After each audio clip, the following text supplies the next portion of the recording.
음악의 역사는 인류의 역사만큼이나 오래됐습니다. 하자 문서나 악보가 거의 남아있지 않아서 그 당시의 음악을 그대로 재현하기가 쉽지 않습니다.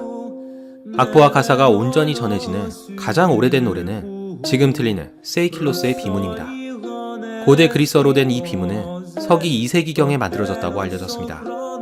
가사는 세이킬로스가 죽은 아내를 추모하는 내용으로 인생의 덧없음을 노래하고 있습니다. 이후 음악은 여러 갈래로 발전하게 됩니다. 하지만 여기서는 클래식 음악으로 발전하게 되는 서양 음악을 다루겠습니다. 서로마 제국이 멸망한 5세기부터 15세기까지를 중세시대라 부릅니다. 교회의 힘이 강했던 이 시대, 유럽을 대표하는 음악으로는 그레고리오 성가가 있습니다.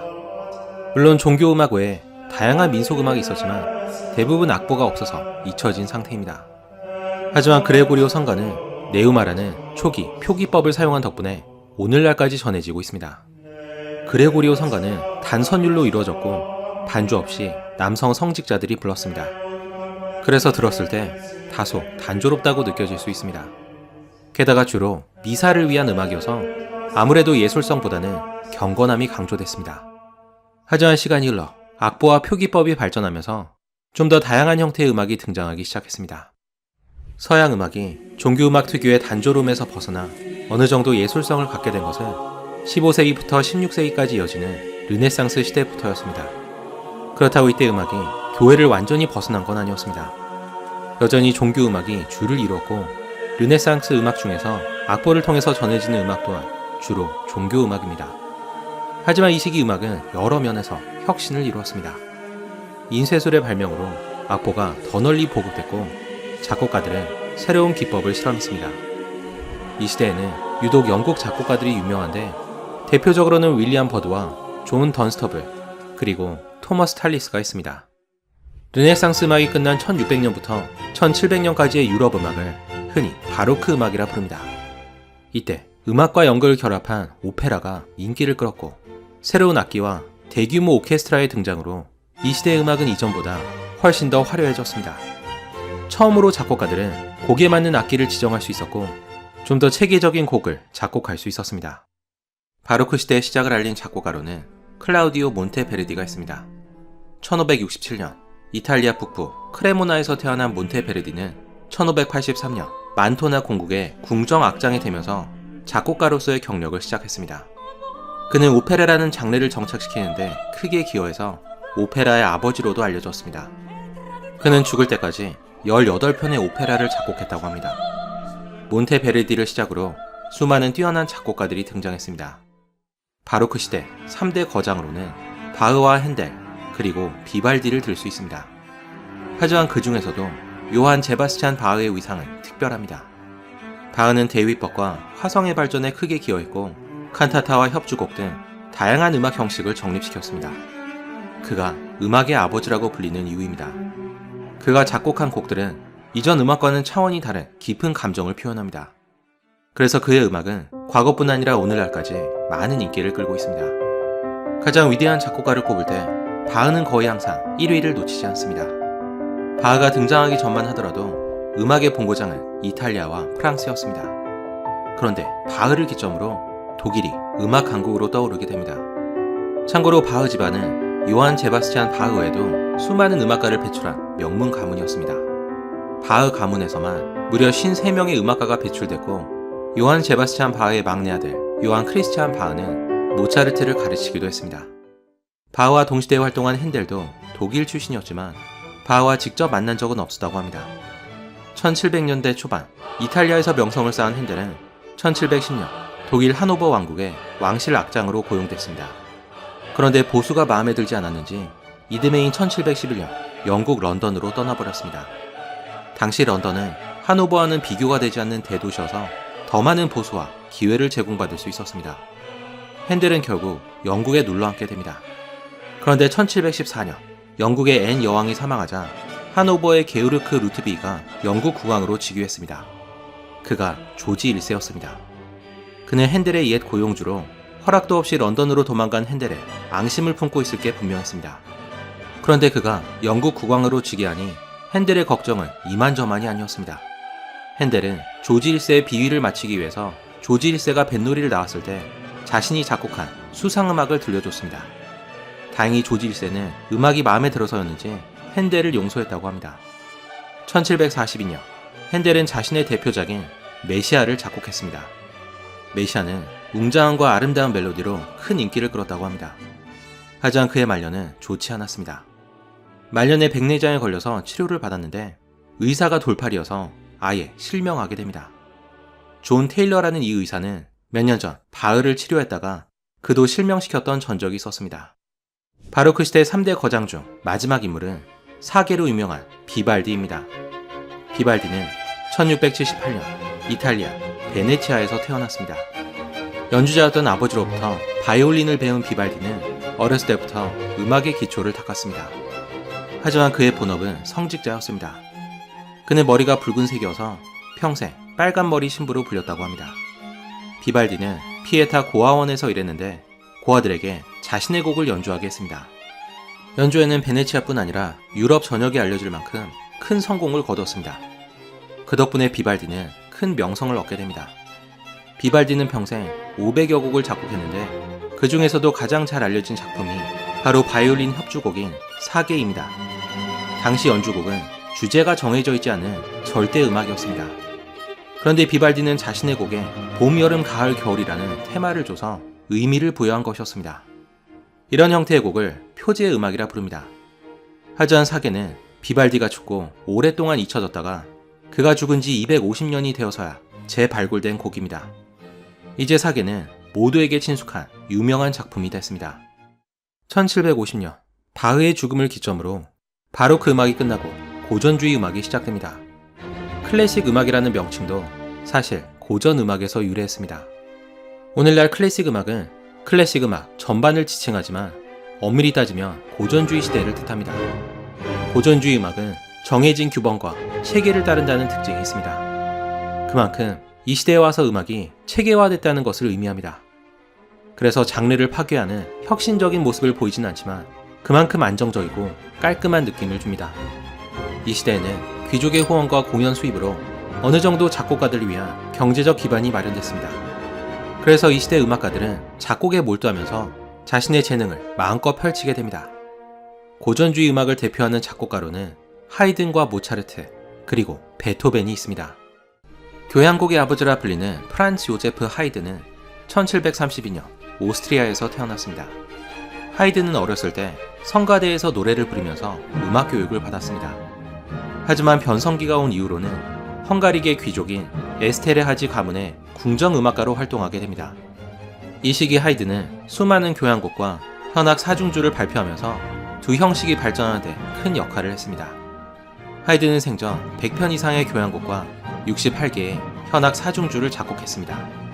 1780년대 하이든은 비엔나에서 모차르트를 처음 만나게 됩니다. 이 둘은 모차르트가 먼저 죽을 때까지 교류를 나누면서 서로 많은 영향을 끼치게 됩니다. 10년 뒤인 1792년 하이든은 또 다른 천재 작곡가인 베토벤을 제자로 받아들였습니다. 하지만 베토벤은 하이든이 가르치는 방식에 불만을 가져서 이들의 사제 관계는 오래가지 못했습니다. 하이든은 모차르트나 베토벤만큼 드라마틱한 인생을 산 건 아니어서 이들만큼 큰 주목을 받지는 못했습니다. 하지만 하이든은 알게 모르게 음악 발전에 크게 기여한 인물입니다. 1756년 볼프강 아마데우스 모차르트가 오스트리아 살츠부르크에서 태어났습니다. 클래식 음악하면 모차르트의 이름이 가장 먼저 떠오를 정도로 모차르트는 엄청난 천재성과 영향력을 발휘한 인물입니다. 그는 3살 때 피아노의 전신인 클라비어를 연주했고 5살 때 이미 작곡을 시작했습니다. 일찌감치 모차르트의 재능을 알아본 그의 아버지 레오폴트는 어린 아들을 데리고 유럽 순회 공연을 다녔습니다. 그 덕분에 모차르트는 어렸을 때부터 음악 신동으로 알려지게 됩니다. 17살에 고향인 짤츠부르크에 돌아온 모차르트는 그곳에서 음악 활동을 이어갔습니다. 하지만 모차르트의 재능을 감당하기에는 짤츠부르크는 너무 좁았고 설상가상으로 그를 고용하고 있던 대주교와도 갈등을 빚었습니다. 이에 구직 활동에 나선 모차르트는 여러 도시를 돌아다닌 끝에 음악의 도시로 알려진 오스트리아 빈에 정착하게 됩니다. 이곳에서 그는 많은 걸작을 남기면서 큰 인기를 끌었습니다. 그의 대표작으로는 피가로의 결혼, 돈조바니, 그리고 마술피리가 있습니다. 그 덕분에 모차르트는 큰 돈을 벌었지만 그는 말년에 경제적 어려움을 겪었습니다. 모차르트는 성격이 쾌활해서 사람들과 잘 어울렸고 유흥을 즐겨서 씀씀이가 컸습니다. 그래서 그는 늘 빚에 허덕였다고 합니다. 참고로 장난기가 많았던 그의 편지를 보면 유독 똥에 대한 이야기가 많습니다. 모차르트는 실제로 엉덩이를 핥아라라는 곡을 작곡하기도 했습니다. 그런데 조금씩 상황이 좋아지려던 때인 1791년 모차르트가 갑작스러운 죽음을 맞이했습니다. 이때 그의 나이 겨우 35이었습니다. 흔히 그의 죽음에는 그를 질투한 살리에리가 연관됐다는 설이 있습니다. 하지만 뚜렷한 증거가 없어서 이 설은 그저 소문이었을 가능성이 높습니다. 살리에리 본인도 모차르트를 죽도록 싫어한 건 사실이지만 자신이 모차르트를 죽인 적은 없다고 말했습니다. 모차르트는 요절했음에도 불구하고 평생 600여 곡이라는 어마어마한 수의 곡을 작곡했습니다. 그는 끝까지 작업을 미루다가 마감일이 다가오면 빠른 속도로 작곡을 마무리했다고 합니다. 하지만 그럼에도 모차르트의 곡 하나하나에 높은 완성도와 천재성이 엿보입니다. 오늘날 사람들은 모차르트 같은 천재를 낳으려고 그의 음악을 태교에 사용하기도 합니다. 다음 소개할 고전주의 작가는 베토벤입니다. 루트비 판 베토벤은 1770년 독일에서 태어났습니다. 일찍이 베토벤의 재능을 알아본 그의 아버지는 베토벤에게 음악을 교육시켰는데 이는 아들을 위해서라기보다는 돈벌이를 위해서였다고 합니다. 베토벤은 16살 때 모차르트의 제자가 됐다는 말도 있지만 확실치는 않습니다. 하지만 그가 하이든과 살리에리 밑에서 음악을 공부했음은 분명합니다. 그는 빈에서 피아니스트로 명성을 쌓다가 작곡가로도 활동을 시작했습니다. 그런데 그에게 큰 불행이 찾아왔습니다. 20대 후반부터 서서히 청력을 상실하기 시작한 것이었습니다. 그래서 그는 유서를 쓸 만큼 괴로워했다고 합니다. 하지만 장애를 극복한 베토벤은 여러 피아노곡과 교향곡 등 평생 많은 걸작을 남겼습니다. 그의 곡은 때로는 매우 섬세하고 때로는 매우 강렬합니다. 베토벤은 인간의 심오하고 다양한 감정을 깊이 있게 표현했는데 그가 귀가 들리지 않았다는 점을 감안하면 감탄할 수밖에 없습니다. 그의 대표곡으로는 월광 소나타와 운명 교향곡 등이 있습니다. 하지만 그의 성격은 까칠하고 괴팍해서 종종 길거리에서 미친 사람처럼 소리를 질렀다고 합니다. 그런데도 베토벤은 많은 존경을 받아서 1827년 그가 죽었을 때는 수많은 사람들이 모여 그의 죽음을 애도했습니다. 베토벤의 장례식에 참석한 이들 중에는 가곡의 왕으로 불리는 프란츠 슈베르트가 있었습니다. 1797년 슈베르트는 음악가인 아버지 밑에서 태어났습니다. 그 덕분에 그는 어렸을 때부터 다양한 음악을 접하게 됩니다. 10대 때 슈베르트는 빈에서 음악을 공부했는데 그의 스승 중에는 살리에리가 있었습니다. 살리에리의 제자 중에는 베토벤과 슈베르트 외에도 프란츠 리스트가 있습니다. 슈베르트는 생전에 큰 주목을 받지 못했는데 그가 유독 조용하고 내성적이었기 때문이었습니다. 하지만 슈베르트는 포기하지 않고 작곡 활동에 몰두해서 31살의 짧은 인생 동안 무려 998개의 곡을 작곡했습니다. 작곡 속도만큼은 모차르트를 능가하는 것이었습니다. 슈베르트는 특히 시와 음악을 합친 형태인 가곡을 주로 작곡해서 998개의 곡 중 무려 600곡이 가곡이었습니다. 슈베르트의 곡 중 가장 잘 알려진 곡으로는 마왕과 보리수 그리고 아베 마리아가 있습니다. 슈베르트는 유독 베토벤을 존경했다고 하는데 그래서인지 베토벤이 사망한 지 겨우 1년 뒤인 1828년 31살의 젊은 나이로 세상을 떠났습니다. 고전주의 음악은 주로 오스트리아의 빈과 독일이 중심이 됐습니다. 오페라의 본가는 원래 이탈리아였지만 오랫동안 그 자리를 뺏긴 상태였습니다.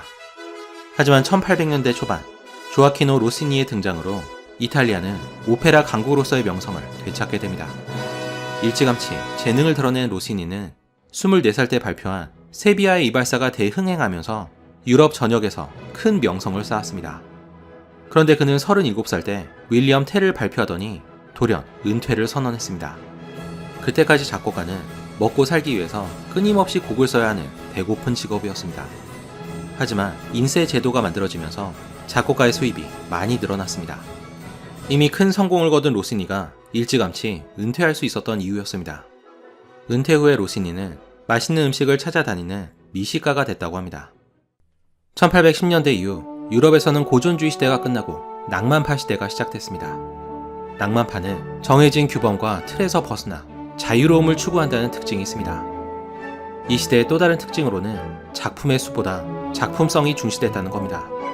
금방 잊혀질 곡을 많이 작곡하기보다는 기억에 남을 곡 하나를 작곡하는 것에 더 큰 의미를 부여했기 때문입니다. 이 시대에는 또 큰 소리를 낼 수 있도록 악기가 개량됐고 연주 기술 또한 발전했습니다. 그래서 피아노와 바이올린 독주가 큰 인기를 끌었습니다. 이 시대 바이올린 연주로 가장 유명한 인물은 바로 니콜로 파가니니였습니다. 그는 악마의 바이올리니스트라 불릴 정도로 엄청난 연주 실력을 자랑했습니다. 타의 추종을 불허하는 그의 연주 실력 덕분에 그의 공연은 항상 큰 인기를 끌었습니다. 그런데 문제는 사람들이 그가 악마에게 영혼을 팔았다는 소문을 진심으로 믿었다는 것이었습니다. 그는 실력뿐 아니라 기괴한 외모로도 유명했습니다. 그의 손가락은 비정상적으로 길었고 마치 병에 걸린 것처럼 바싹 말라 있어서 이 소문은 더 그럴듯하게 들렸습니다. 그래서 1840년 파가니니가 사망하자 오랫동안 그의 시체를 매장할 곳을 찾지 못했다고 합니다. 반면 피아노로 두각을 나타낸 인물로는 로베르트 슈만이 있습니다. 1810년에 태어난 슈만은 20살에 가까운 비교적 늦은 나이에 베토벤의 연주에 큰 충격을 받고 음악가로 활동하기 시작했습니다. 그 전까지 그는 법을 공부했습니다. 슈만은 자신의 피아노 교사의 딸과 결혼했는데 그녀는 이미 천재 피아니스트로 유명했던 클라라였습니다. 하지만 슈만 자신은 손가락 부상으로 피아니스트의 꿈을 접고 이후에는 작곡에 전념하기 시작했습니다. 그는 자신의 곡에 문학적 의미를 부여하는 것으로 유명했고 다양한 혁신을 시도했습니다. 그는 또 음악 평론가로 활동하면서 슈베르트의 작품을 널리 알렸습니다. 하지만 그의 끝은 좋지 않았습니다. 어느 날 슈만은 브람스를 제자로 받아들였습니다. 처음에 슈만과 브람스는 좋은 사제 관계를 유지했습니다. 하지만 시간이 지나면서 슈만은 점점 브람스와 아내 클라라 사이를 의심하기 시작했습니다. 아내의 외도 때문인지 그는 말년에 정신병을 앓다가 1856년 정신병원에서 세상을 떠났습니다. 하지만 클라라와 브람스가 정말 불륜 관계였는지는 밝혀지지 않았습니다. 음악가들은 유독 비극적인 삶을 사는 경우가 많았습니다. 하지만 요절한 것 빼고는 최고의 조건을 갖추고 행복한 삶을 산 음악가가 있습니다. 바로 독일의 작곡가 펠릭스 멘델스존입니다. 부유한 은행가의 아들로 태어난 그는 천재적인 음악적 재능으로 어렸을 때부터 신동으로 유명했습니다. 게다가 잘생기기까지 했습니다. 멘델스존은 유대인이었지만 이후에 개신교로 개종한 걸로 알려졌습니다. 독일의 문학가인 괴테는 어린 멘델스존의 연주를 듣고는 그를 모차르트와 비교하면서 이렇게 말했다고 합니다. 멘델스존의 연주가 어른의 세련된 대화라면 그나의 모차르트의 연주는 어린아이가 짓거리는 소리에 불과했다. 멘델스존의 곡 중에서 가장 잘 알려진 곡은 아마 지금 연주되는 추콘 행진곡일 겁니다. 1858년 영국의 빅토리아 공주와 프로이센의 프리드리 왕제의 결혼식에 추콘 행진곡이 연주된 걸 시작으로 이 곡은 결혼식에 널리 연주되게 됩니다. 결혼식에 자주 쓰이는 또 다른 곡으로는 바그너의 결혼 행진곡이 있습니다. 이 둘은 여러 번 만났지만 바그너는 멘델스존을 싫어했다고 합니다. 바그너는 공개적으로 유대인에 대한 징후를 드러냈습니다. 위대한 오페라 작곡가로 유명한 바그너는 멘델스존보다 4년 뒤인 1813년 독일 작센 왕국에서 태어났습니다. 바그너도 슈만과 마찬가지로 베토벤의 음악에 감명을 받아서 작곡가가 되기로 결심했다고 합니다. 바그너는 뛰어난 작곡가였지만 사생활이 엉망이었고 막대한 빚까지 지고 있었습니다. 그래서 그는 채무자에게 쫓기는 삶을 살고 있었습니다. 그런데 이때 바이에른 왕국의 루트비 2세가 바그너의 후원자로 나서면서 그는 빚 문제를 단번에 해결할 수 있었습니다. 예술 애호가였던 루트비 2세가 바그너를 전적으로 후원한 덕분에 바그너는 니벨룽겐의 반지라는 대작을 완성할 수 있었습니다. 그 유명한 노이슈반슈타인 성을 지은 걸로도 유명한 루트비 2세는 바그너를 위해서 오페라 극장을 새로 지어주기도 했습니다. 하지만 바그너에 대한 지나친 후원으로 바이에른 왕국은 재정적 위기에 처하게 됩니다. 결국 얼마 후 쿠데타가 일어나 루트비 2세는 유폐됐습니다. 바그너의 씀씀이가 한 왕의 몰락으로까지 이어진 것이었습니다. 바그너는 독일 민족주의자로 유명해서 히틀러가 가장 좋아했던 작곡가도 바그너였다고 합니다.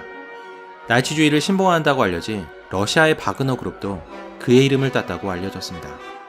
이 시대 피아노 연주로 가장 뛰어난 재능을 보인 인물은 프란츠 리스트였습니다. 음악 신동으로도 유명했던 리스트는 1811년 헝가리에서 태어났습니다. 그는 어렸을 때부터 유럽을 순회하면서 가는 곳마다 큰 환호를 받았습니다.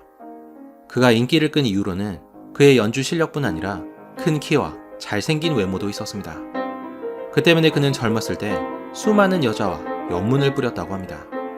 리스트는 작곡가로도 유명해서 지금 들리는 리베스트라움 같은 명곡을 남겼습니다. 리스트와 비견되는 인물로는 쇼팽이 있습니다. 리스트와 동갑이었던 쇼팽은 폴란드 출신으로 어렸을 때부터 피아니스트로 두각을 나타냈습니다. 21살 때 프랑스 파리로 활동 무대를 옮긴 쇼팽은 이곳에서 리스트와 베를리오즈와도 교류했습니다. 쇼팽은 리스트의 연주 실력은 인정했지만 작곡 실력은 자신보다 아래라고 깎아내렸습니다. 그리고 이때 그는 리스트로부터 한 여자를 소개받았는데 그녀가 쇼팽과 연인 관계가 되는 조르주 상드였습니다. 이 둘은 9년을 사귀었지만 결국 헤어지게 됩니다. 하지만 쇼팽은 조르주 상드와 사귀는 동안 왕성한 창작 활동을 하면서 많은 곡을 작곡했습니다. 쇼팽은 자신의 곡에 섬세한 감정을 표현했고 다양한 연주 기법을 도입하는 등 피아노 연주가로도 크게 기여했습니다. 1875년 프랑스에서는 조르주 비제가 발표한 오페라 카르멘이 큰 인기를 끌고 있었습니다. 카르멘은 프랑스 작가의 소설을 원작으로 한 작품으로 집시 여성 카르멘과 군인 돈 호세 간의 비극적인 러브스토리를 다루고 있습니다. 카르멘은 초연 당시에 큰 호평을 받지는 못했지만 오늘날에는 불후의 명작으로 평가받고 있습니다. 하지만 비제는 카르멘을 초연한 지 얼마 안 돼 36에 이른 나이에 사망하게 됩니다. 하지만 이 시대 가장 널리 사랑받은 오페라 작곡가는 아마 주세페 베르디일 겁니다. 이탈리아 출신인 베르디는 1813년 바그너와 같은 해에 태어났습니다. 하지만 두 인물은 서로 만난 적은 없었다고 합니다. 베르디는 1842년에 발표한 나부코를 시작으로 아이다와 라트라비아타 그리고 오텔로를 연달아 히트시키면서 국민적인 사랑을 받았습니다. 특히 그의 곡 중 하나인 히브리 노예의 합창은 이탈리아에서 제2의 애국가로 불리기도 합니다.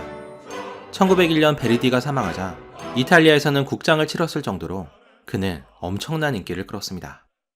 1840년 먼 동쪽 러시아에서는 위대한 작곡가 차이콥스키가 태어났습니다. 당시 러시아는 음악 불모지나 마찬가지여서 클래식 음악 수준이 높지 못했습니다. 하지만 차이콥스키의 등장으로 음악계에서의 러시아의 위상은 한층 높아지게 됩니다. 차이콥스키의 음악은 한 번 들으면 잊지 못할 정도로 멜로디가 아름답습니다. 차이콥스키는 그의 발레 작품으로 가장 잘 알려져 있습니다. 차이콥스키 3대 발레라 불리는 백조의 호수, 잠자는 숲속의 미녀, 그리고 호두깎이 인형은 많은 사랑을 받았습니다. 특히 호두깎이 인형은 크리스마스 시즌이면 항상 공연되는 인기 레파토리가 됐습니다. 차이콥스키는 그의 최고 작품으로 평가받는 비창 교향곡을 초연하고 단 9일 만에 사망했습니다. 그런데 그가 죽은 원인이 분명치 않아서 그의 사망에 대해 많은 논란이 있습니다. 공식적으로 그의 사망 원인은 콜레라였습니다. 하지만 그가 콜레라로 죽었다고 하기에는 석연치 않은 부분이 많아서 그가 사망한 데에는 다른 이유가 있었다고 보고 있습니다. 차이콥스키가 사망하자 무려 6만 명의 시민들이 그의 장례식에 참석했다고 합니다. 인상파 음악의 창시자로 불리는 클로드 디뷔시는 1862년 프랑스 파리 인근에서 태어났습니다. 그는 전통적인 형식에서 벗어나 좀 더 자유롭고 혁신적인 방식을 추구했습니다. 그의 곡들은 섬세하고 아름다운 선율로 유명합니다. 그래서 그의 작품은 몽환적인 인상을 줍니다. 그의 대표곡으로는 부드러운 음색과 자유로운 구조를 자랑하는 목신의 오후 전주곡과 바다, 그리고 야상곡이 있습니다. 디뷔시와 함께 동시대에 활약한 또 다른 프랑스 음악가로는 에릭 사티가 있습니다. 사티의 음악은 오늘날 들어도 전혀 이질감이 없을 정도로 현대적입니다. 그래서 당시에 제대로 된 평가를 받기에는 지나치게 시대를 앞서간 것이 아니냐는 평이 있습니다. 그는 파리의 술집에서 여러 예술가와 어울렸다고 하는데 신비주의에 빠지거나 기행을 일삼는 등 주변 사람들에게는 상당한 기인으로 알려졌습니다. 그의 음악은 공연장에서 듣기보다는 카페나 술집에서 운치 있게 흘러나오는 배경음악에 가깝습니다. 그래서 그의 음악은 손님들에게 방해가 되지 않는 음악이라는 뜻인 가구 음악이라 불렸습니다. 하지만 그는 평생 인정받지 못하고 가난하게 살다가 병으로 세상을 떠났습니다. 이 밖에 19세기를 대표하는 작곡가로는 브람스, 요한 스트라우스 2세, 구스타프 말러, 드보르자크, 그리고 푸치니가 있습니다.